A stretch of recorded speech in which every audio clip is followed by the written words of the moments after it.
السلام علیکم۔ جلال الدین ابن خوارزم شاہ اپنے باپ کی وفات کے بعد بحیرہ کاسپین کے جزیرے سے روانہ ہو کر تبریز میں آیا۔ یہاں بعض بہادر دوستوں کو اپنے ساتھ ملایا۔ مغلوں نے اس کو گرفتار کرنا چاہا، لیکن مغلوں کی صفوں کو چیر کر ماہ ہمراہیوں کے نکل گیا۔ وہاں سے روانہ ہو کر غزنین پہنچا۔ یہاں اس کو اپنے ہمدردوں اور دوستوں کی ایک جمعیت مل گئی۔ اس نواح میں جو مغلیہ فوج تھی اس نے حملہ کیا۔ جلال الدین نے اس کو شکست دے کر بھگا دیا، اور یہ غالباً پہلی شکست تھی جو چنگیز خان کی فوج کو جلال الدین کے مقابلے میں حاصل ہوئی۔ اس خبر کو سن کر چنگیز خان قلعہ تالقان سے روانہ ہو کر بامیان پہنچا۔ یہاں اس کا ایک پوتا یعنی چغتائی خان کا بیٹا ایک تیر کے لگنے سے ہلاک ہوا۔ چنگیز خان نے بامیان کے زن و مرد کے قتل عام کا حکم دیا، یہاں تک کہ اگر کوئی عورت حاملہ تھی تو اس کو قتل کر کے اس کی پیٹ میں سے بچے کو نکال کر اس بچے کی بھی گردن کاٹی گئی۔ سلطان جلال الدین نے مغلوں کی فوج کو شکست دے کر بہت جلد اپنی طاقت کو درست اور مضبوط کر لیا اور چنگیز خان کے مقابلے کے لیے مستعد ہو گیا۔ اگر خوارزم شاہ کی جگہ جلال الدین ہوتا تو یقیناً مغلوں کو چیرادستی کا یہ موقع ہرگز نہ مل سکتا، مگر خوارزم شاہ کی پست ہمتی اور بے وقوفی نے اپنی عظیم و شان لشکر سے کوئی کام بھی نہ لینے دیا، اور آباد شہروں کو مغلوں کے خون آشام تلواروں سے قتل ہونے کے لیے بے گناہ چھوڑ دیا۔ سلطان جلال الدین جمعیت فراہم کر کے چنگیز خان کے مقابلے پر مستعد ہو گیا، مگر بدقسمتی سے اس جمعیت میں بعض ایسے سردار موجود تھے جو عین وقت پر دھوکہ دے کر مغلوں سے جا ملے، اور سلطان جلال الدین کے پاس صرف 700 آدمی رہ گئے۔ انہی سے لڑتا پڑتا دریائے سندھ کے ساحل کی طرف سلطان جلال الدین متوجہ ہوا۔ چنگیز خان بھی اپنا لشکر عظیم لے ہوئی وہاں پہنچ گیا۔ جلال الدین نے دریائے سندھ کو اپنی پشت پر رکھ کر لشکر مغول کا مقابلہ کیا۔ مغلوں نے کمان کی شکل میں محاصرہ کر کے ہنگامہ کارزار کرم کیا، مگر جلال الدین نے اس بہادری اور جوانمردی کے ساتھ مقابلہ کیا کہ چنگیز خان اور اس کی لاتعداد فوج کے تان کٹے کر دیے۔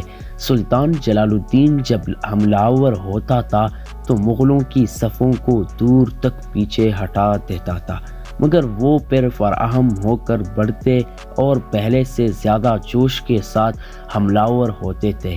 اپنی جمعیت کی قلت اور دشمنوں کی کثرت کے سبب اس معرکہ اہرائی میں سلطان جلال الدین کو کوئی کامیابی حاصل نہ ہوئی، مگر سلطان جلال الدین کی شجاعت اور بہادری کا سکہ چنگیز خان کے دل پر بیٹھ گیا، یہاں تک کہ ان کے 700 بہادروں میں سے بھی جب صرف 100 کے قریب باقی رہ گئے تو سلطان جلال الدین نے اپنا زرہ اتار کر پھینک دی اور اپنا تاج ہاتھ میں لے کر گھوڑا دریائے سندھ میں ڈال دیا۔ اس کے بقیہ ہمراہیوں نے بھی اپنے سلطان کی تقلید کی۔ چنگیز خان نے چاہا کہ مغلوں کا لشکر بھی اس کا تعاقب کرے اور اس بہادر شخص کو گرفتار کر کے لائے، لیکن اس بحر زخار میں گھوڑا ڈالنا کوئی آسان کام نہ تھا۔ چنانچہ چنگیز خان اور مغل دریائے سندھ کے کنارے پر رک گئے اور دریائے سندھ کے اندر ان مٹی پر بہادروں پر تیروں کا می برساتے رہے، یہاں تک کہ صرف 7 آدمی ماں سلطان جلال الدین کے کنارے پر پہنچ گئے، باقی سب دریا کے اندر مغلوں کے تیروں سے شہید ہو گئے۔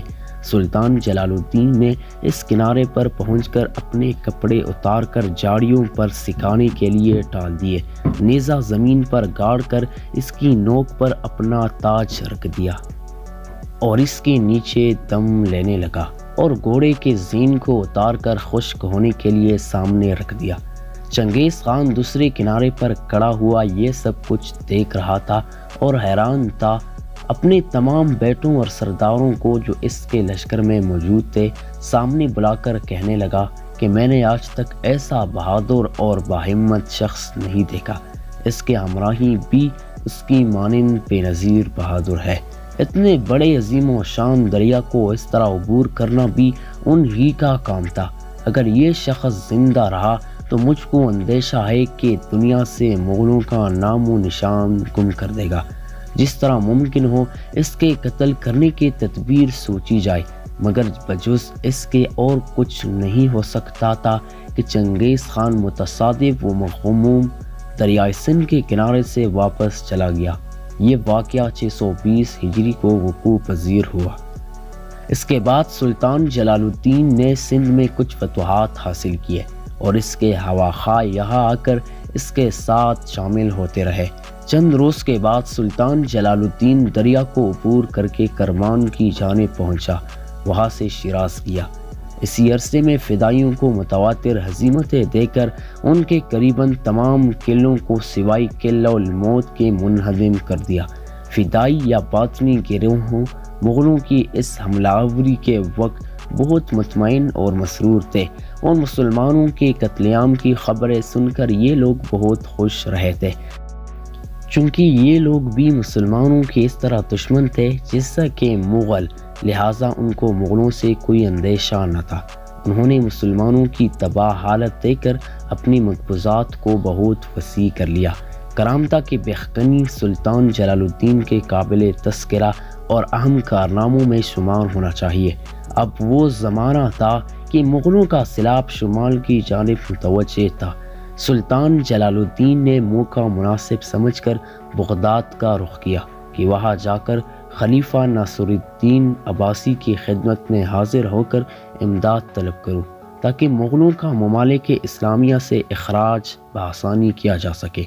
خلیفہ کو چونکہ جلال الدین کے باپ سے نفرت تھی، لہٰذا انہوں نے جلال الدین کو بھی نفرت کی نگاہ سے دیکھ کر فوراً امراء کو مامور کیا کہ جلال الدین کو آگے نہ بڑھنے دو اور ہماری مملکت سے باہر نکالو۔ یہ رنگ دے کر سلطان جلال الدین مقابلے پر مستعد ہو گیا اور امرائے بغداد کو شکست دے کر بھگا دیا۔ پھر خود وہاں سے بجائے بغداد کے تبریز کی طرف متوجہ ہوا۔ تبریز پر قابض ہو کر کرجستان کی طرف گیا۔ وہاں کی امراء نے بڑی عزت کے ساتھ اس کا استقبال کیا اور اس کی تشریف آوری کو بہت ہی غنیمت سمجھ کر سب نے اظہار اطاعت کیا۔ اب سلطان جلال الدین کی حالت پھر درست ہو گئی۔ ادھر مغلوں کا عظیم الشان لشکر اس کے مقابلے پر آیا۔ اصفہان کے قریب معرکہ کارزار ہوا۔ سلطان جلال الدین نے مغلوں کو شکست دے کر بھگا دیا اور فتح عظیم حاصل کر کے تمام ملک کرجستان اور اس کے نواحی علاقوں پر قابض ہو گیا۔ اس کے بعد مغلوں نے بہت تیاری اور عظیم و شان لشکر کے ساتھ سلطان جلال الدین پر حملہ کیا۔ اس حملے کی تیاریوں کا حال سن کر سلطان جلال الدین نے بغداد اور دوسری اسلامی درباروں کی طرف ایلچی روانہ کیے کہ اس وقت میری مدد کرو اور اس متفقہ دشمن کا سر کچل لینے دو، مگر چونکہ جلال الدین کی بہادری اور شجاعت کی شہرت دور دور تک ہو چکی تھی، اس لیے کسی نے بھی اس بات کو پسند نہ کیا کہ جلال الدین مغلوں پر فتح یاب ہو کر ہمارے لیے موجب خطرہ بنے۔ لہٰذا کوئی امداد جلال الدین کو کسی طرف سے نہ پہنچی، مگر مجبوراً وہ خود ہی مقابلے کے لیے مستعد ہوا، اور ممکن تھا کہ وہ مغلوں کو شکست دے کر اس کے حوصلے پست کر دے اور آئندہ مصائب سے عالم اسلام نجات پا جائے، مگر اللہ تعالیٰ کو یہ بات منظور نہ تھی۔ جلال الدین نے جو جاسوس مغلوں کے لشکر کی نقل و حرکت معلوم کرنے کے لیے مقرر کیے تھے، انہوں نے یہ غلط خبر سلطان کو پہنچائی کہ مغلوں کا لشکر ابھی بہت دور ہے، حالانکہ لشکر مغل بالکل قریب پہنچ چکا تھا۔ چنانچہ مغلوں نے آدھی رات کے وقت یکا یک ایسی حالت میں حملہ کیا کہ جلال الدین کو کوئی توقع دشمن کے حملے کی نہ تھی۔ اس طرح یکا یک اپنے آپ کو دشمن کے پنجے میں گرفتار دے کر اول اس نے ہاتھ پاؤں مارے اور مصروف جدال و قتال ہوا، لیکن جب بالکل مایوس ہو گیا تو اس ہنگامے سے نکل کر کسی سمت کو گھوڑا اڑا کر لے گیا۔ اس کے بعد اس کا حال معلوم نہ ہوا۔ دو روایتیں سلطان جلال الدین کے انجام کی نسبت مشہور ہے۔ ایک یہ کہ اس کو کسی پہاڑی شخص نے، جبکہ وہ پہاڑ میں کسی جگہ آرام کے لیے ٹھہرا ہوا تھا، اس کے گھوڑے اور لباس کے لالچ میں دھوکے سے قتل کر دیا۔ دوسری روایت یہ ہے کہ وہ تبدیل لباس مشائخ اعظام کی خدمت میں حاضر ہو کر صوفیوں اور عابدوں کی زندگی بسر کرنے لگا اور دور دراز کے ملکوں میں سفر کرتا رہا اور اسی زاہد و عبادت کی حالت میں عرصہ دراز تک زندہ رہا۔ چنگیز خان سلطان جلال الدین خوارزم کی ہنگامے سے فارغ ہو کر اور اپنے بیٹے چغتائی خان کو مکران میں چھوڑ کر خود ترکستان ہوتا ہوا ذی الحجہ 621 ہجری میں 7 برس کے بعد مغولستان اپنے وطن میں واپس پہنچا۔ جاتی ہوئی راستے میں جب بخارا پہنچا تو حکم دیا کہ مسلمانوں میں جو شخص سب سے زیادہ عالم اور اپنے مذہب سے واقف ہو تو اس کو میرے سامنے لاؤ تاکہ میں اس سے مذہب اسلام کی حقیقت و ماہیت معلوم کروں۔ اس 7 سال کی خونریزی اور ممالک اسلامیہ کے کشت و گرداوری سے چنگیز خان کو یہ محسوس ہو گیا تھا کہ اگرچہ مسلمان اس وقت کمزور ہو گئے ہیں مگر اسلام فی نفسی کوئی معمولی دین نہیں، بلکہ وہ ایک عظیم الشان نظام اور اعلیٰ ترین اخلاقی تعلیمات کا مجموعہ ہے۔ چنانچہ اس کے حکم کی تعمیل میں قاضی اشرف اور ایک جید عالم اس کے دربار میں پیش کیے گئے۔ چنگیز خان کی دریافت کرنے پر ان دونوں مسلمانوں نے سب سے پہلے توحید باری تعالیٰ کا عقیدہ بالتفصیل بیان کیا۔ چنگیز خان نے کہا کہ میں اس عقیدے کو تسلیم کرتا ہوں۔ اس کے بعد انہوں نے رسالت کا عقیدہ بیان کیا۔ چنگیز خان نے کہا کہ میں اس بات کو بھی قبول کرتا ہوں کہ اللہ تعالیٰ بندوں کی ہدایت کے لیے دنیا میں اپنے ایلچی اور پیغمبر بھیجا کرتا ہے۔ اس کے بعد انہوں نے نماز اور روزے کی لازمی ہونے کا حال بیان کیا۔ چنگیز خان نے کہا کہ اوقات مہینہ میں اللہ تعالیٰ کی عبادت بجا لانا اور 11 مہینے کے بعد 1 مہینے کے روزے رکھنا بھی بڑی معقول بات ہے۔ اس کے بعد انہوں نے حج بیت اللہ کے فرض ہونے کا حال بیان کیا۔ چنگیز خان نے کہا کہ اس کی ضرورت کو میں تسلیم نہیں کرتا۔ چنانچہ قاضی اشرف نے چنگیز خان کی نسبت خیال ظاہر کیا کہ وہ مسلمان ہو چکا ہے، لیکن دوسرے عالم نے کہا کہ چونکہ اس نے حج بیت اللہ کا انکار کیا ہے اس لیے وہ مسلمان نہیں ہوا۔ اس کے بعد چنگیز خان سمرقند پہنچا اور وہاں کے مسلمانوں پر بہت مہربانیاں مبذول کیے۔